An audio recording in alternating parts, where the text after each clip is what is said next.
this doesn't give you Lord of the Ring vibes, I'm doing it wrong. But seriously, LinkedIn, fixing a work culture isn't magic. It simply is this. And without this, it won't work. So this is the magic. And it's not sage, even though it smells so good. Actually, it's the top. If the top is not in alignment with its values, and if the top doesn't embrace the change that they want and then implement it by leading from the front, it will not work. The change that you want to have will not work if the top isn't in alignment. That is the magic. That is the key to your success. Change starts at the top. And the only way it can be sustained is if the top continuously make sure to roll it out and eat, sleep, and breathe it. That's the magic. Hey LinkedIn, real quick video. I just wanted to give some advice, and it's actually not even my advice. It's Yoda's advice. Do or do not. There is no try. And it's so true. Because many times I've seen business where a person will be like, I want to try to be a better leader. I want to try to give my employees more feedback. I want to try this or try that. And like he said, no with the trying. Stop. Do. And as my grandma always said, poo or get off the pot. And that's just the reality. If you want to do something, do it. Be better. Don't try, just do. And that's my PSA of the day. And hope you love little baby Yoda. Talk to y'all later.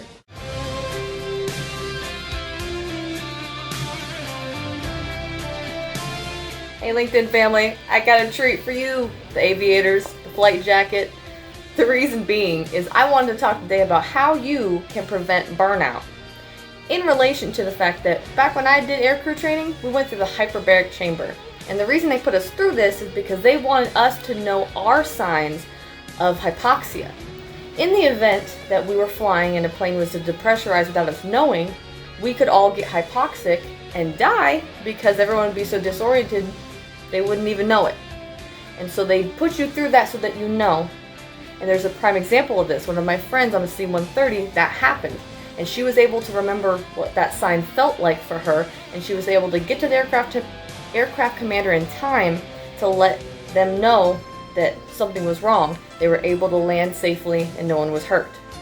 So that's very important. And while not everything is going to be life or death in this scenario, obviously, for you, it's important for you to understand your stages of burnout so that you know when to pull chocks. It's time to have a little mental health day. It's time to go on a vacation or something. Because if you don't know what your signs are and you burn out, you're not being productive, you're not being useful to the company, and you're not being good for your own health.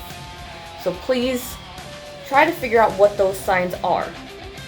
For me, I know burnout at work, it's regular work now, my mental health starts to take a little dive. And that's when I know I need a day, whether it's even on the weekend. I need to just take some me time, meditate, do whatever that is to bring me back to where I need to be. But moral of the story, ladies and gentlemen, please know what your signs of burnout are.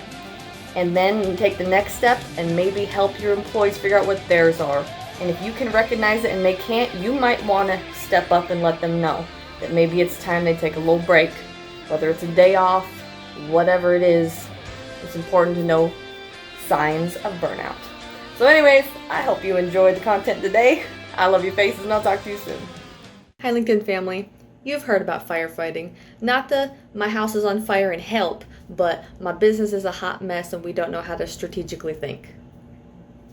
You see, firefighting is a tactical method, and it's good. It's good to know how to firefight when needed, because sometimes problems are going to come along out of nowhere and you need to fight them and fix them. However, to have risk mitigation, you need to be able to strategically think. How can we take time out of our day now to think about problems that are going to arise that we can project now, fix now, and not have to worry about firefighting when it's too late. This is something that companies have to get better at. And as your work culture consultant, I say that this is something that's important to focus on because when you're firefighting all the time, your employees get super stressed out. So, as a leader, CEO, business owner, it's your responsibility to make sure you strategically think about how to risk mitigate so that your employees are not continuously firefighting. And that is my PSA of the day. More to come, and I'll talk to you soon, LinkedIn. So I wanted to ask, what the biggest benefit of knowing your Myers-Briggs personality type? I would say that it's identifying your blind spots. I kind of mentioned the articulating who you are in a way that you've never heard it defined. Some people have this natural tendency to go, nope, that's not me, that's stupid. But the ones that are interested in are kind of pursuing that path of personal development will go, actually, you're right. And now that I've heard it out loud, now you've given me the tools to go fix the things that I need to work on. So I would say everyone has their strengths, and those are the things that they just engage the world with every day. Mm-hmm. That's important, but where you're missing is how you'll finally figure out, like, why do I always have that problem with my spouse or my colleague or my boss? Now it's identified. Now we can work on it. And I've had people just go, wow, Joe, like, I'm obsessed with MBTI now that you've brought this to me. And that's a good feeling. And that's where you want people to go and not reject it out of hand. It's funny, the types that reject it out of hand are the ones that need it the most and are revealing their type to me. So I think that's kind of funny. But yes, to answer your question, identifying your blind spots in your personal life, romantic life, and in your corporate life. Did you ever have a coach that, whether it was really good or a really bad coach, but someone who really did something for you? Yeah.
Right. It just made me feel like lesser of a human, lesser of an athlete. And mentally, it kind of messed me up because I've never dealt with that type of, coaching style before. Mm-hmm. And, some people it may have worked well for, and some people it may not, but for me, it definitely did not. I'm somebody that needs to just be able to be free, be me, and get in the zone because, I'm a great athlete. And so I needed someone to encourage and say, hey, like, this is what you need to improve on. So go do it. Not somebody that's going to, talk crap about you, make you feel like you're worthless. So, Absolutely. I now, coach kids on the weekends, just a couple hours. And I'm a super encouraging coach, someone that will talk to you, try to help you, because I understand that being an encourager and being there for you and giving you the best tools to become the best you is, in my opinion, the best way. Just be a good human, right? And that's kind of what I just like preach to people, like, just be a good human. Like, there's no reason for you to be a jerk or for you to think that you're above everybody else. Just be a good human, be kind, be empathetic, and, a lot of great things will happen. There'll be a mutual respect from both people. Absolutely. And it's so true. Like with business, the parallel to that, I've been in toxic work environments before, and the productivity of individuals that are amazing, rock stars, just drops because they get in this environment and it's not conducive to productivity. And so, just like in sports, same thing. I've had coaches too that just like made me feel like utter crap. And I'm like, you think this makes me want to be better? Like, this is doing the complete opposite, which is why I think leadership is so important, because it really makes or breaks people. Everyone, I just want to let you know, as your boss, always an open door policy. Anytime you need me, you just walk through that door and we'll talk. Okay? Hey, boss. Yeah, now's not a good time. Did you go talk to your boss? Someone else before you came in here? No? Okay. Results are in too. So 233 of you voted, and I asked, when you hear someone has an open door policy, do you believe it and utilize it, or do you think the person who said it is full of it? 52% of you believe that someone is full of it, and that's a problem, because you might as well have a closed door policy, and that respect that they had for you is going to walk out the door with them, because you pretty much slammed the door in their face by saying you have an open door policy and then either using the information they give you against them or making them feel stupid for coming to you in the first place. Trust issues go south. Don't even say you have an open door policy if you cannot follow through with it. That is my suggestion as your work culture consultant, and I really do hope that you understand the importance of an open door policy. You should utilize it. Just make sure you're doing it properly. And I'll talk to your faces soon. Because I kind of mentioned, you're a culture consultant. You work with a lot of corporations and kind of fix all the plethora of things they have going wrong with them. Now we have COVID. Now there's a whole nother area of things that they have to fix. Both of us being INTJs, thinking, judging types, we're solutions oriented. Can you give us right now some concrete things that if you're going to be consulting a leader, executive, what are 3 things they can do right now to fix and improve their culture? Good question. Put me on the spot, man. I think that something I would tell a leader right now, especially during this whole COVID situation, there's a lot of remote work going on, that one of the first things they need to do is have 360-degree feedback, in the sense that ask your employees, how can I help you right now? How can I be a better leader for you right now? And just that question alone is going to take an employee back, like, you actually care what I think about how you're doing things? Mm-hmm. So are you a servant? You believe in servant-based leadership, SBL, all that stuff? Is that kind of how a leader should be? I'm kind of up in the air about that, because I'm a big believer of, I will never call myself a leader. I only reserve that right for someone to call me one. So that's a hot take. Okay. Right. Like I know there's a lot of people, I'm not, dogging anybody, but I just don't feel like it's appropriate for me to be like, I'm a leader. I just feel it comes off a bit, ugh. Yeah. So it's like you only become a leader once someone names you. Can't proclaim yourself a leader unless someone gives you that mantle. Okay. I feel like there's a lot of examples in history of people that were like, oh, I guess just became the leader because they put me there and they said, like, you naturally have that ability. Side question, can everyone be a leader, or are there only certain people that really should be in leadership? I am of the belief of the big man theory, which is a leadership theory that you're born with certain, innate traits. And I do feel like some people are born with more alpha traits. And there's a difference between fake alphas and real alphas. Oh boy. Okay. Which is a whole nother, subject and rabbit hole. But I do feel that it's okay for some people to just be great followers you don't have to be a leader. Mm-hmm. You're not better because you're a leader. It's just everyone has a place in life, and not everyone is meant to be a leader. They don't have the qualities that are needed to be a leader. So yeah, and you can be a corporate leader or not be a corporate leader, but also be like the man of the house. Like I lead at home, but at work I'm not the leader, and like I think for some people it might be hard to give that up, where it's Right. like, well, I'm the leader everywhere. It's like, well, maybe that, there's some ego driven things going on there. But so you were saying the first thing was do the 360 feedback, or what can I do to serve you? How can I be a better leader? What am I lacking? What would be number 2? I would say, one of the things I've been talking about a lot lately is how businesses right now can take their culture that they had, maybe while they were physically at work, and now, taking it into the remote world. And it's kind of been a hard transition for some. And one of the things I suggest is refocusing on what the mission of the company is.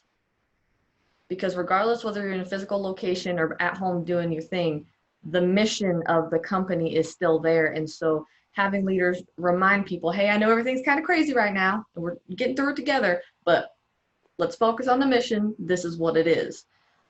So that's, I feel like, another important thing. The next thing would be continuously reiterating the values of the company, because some people don't even know what they are. Some people don't even have them. But if you do have them, they're completely pointless if they're not utilized and mission driven. So just focusing on those, I feel, are the important 3 things. Okay, that's excellent. Hey LinkedIn family, I missed your faces.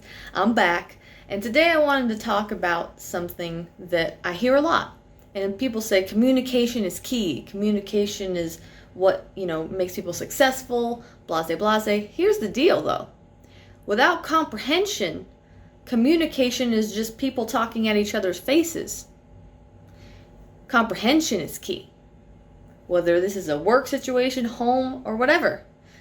You need to comprehend what the other person is trying to say. It also takes emotional intelligence to understand that sometimes when people are trying to communicate something, they may not be the best at it, but you can still figure out how to comprehend what the message is that they're trying to convey. And that is what I would like people to ponder on today. Anyways, I'm happy to be back, and I'll talk to your faces soon.